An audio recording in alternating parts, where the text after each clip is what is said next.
মৰমৰ ছাত্ৰ-ছাত্ৰী, মৰম লবা, আজি মই তোমালোকৰ বছৰিকা পৰীক্ষাৰ 2024-25 বৰ্ষৰ পঞ্চম শ্ৰেণীৰ অসমৰ ইতিহাস প্ৰশ্নকাকতটি তোমালোকলৈ আগবঢ়াইছোঁ, যাতে আগন্তুক পৰীক্ষাসমূহত তোমালোকৰ সুবিধা হ'ব বুলি ভাবি মই এই ভিডিঅ'ৰ জৰিয়তে এনেধৰণৰ প্ৰশ্নকাকতসমূহ আগবঢ়াই আছোঁ। যদি মোৰ এই প্ৰচেষ্টাক ভাল পাইছা তেতিয়াহ'লে লাইক এটা কৰিবা, যিমান পাৰা বন্ধুবৰ্গলৈ শ্বেয়াৰ কৰি দিবা। তোমালোকৰ যাতে অসুবিধা নহয়, এই প্ৰশ্নসমূহৰ জৰিয়তে তোমালোকে বুজি পোৱা যে আগন্তুক পৰীক্ষাসমূহত কেনেধৰণৰ প্ৰশ্ন আহিব, তাৰ ওপৰত লক্ষ্য ৰাখি মই এই ভিডিঅ'ৰ জৰিয়তে এনেধৰণৰ কাৰ্য কৰি আছোঁ।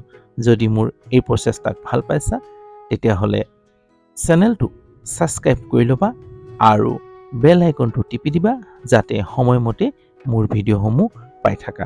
কমেণ্টত জনাবা দেই তোমালোকে মোৰ এই প্ৰচেষ্টাক কেনে পাইছা।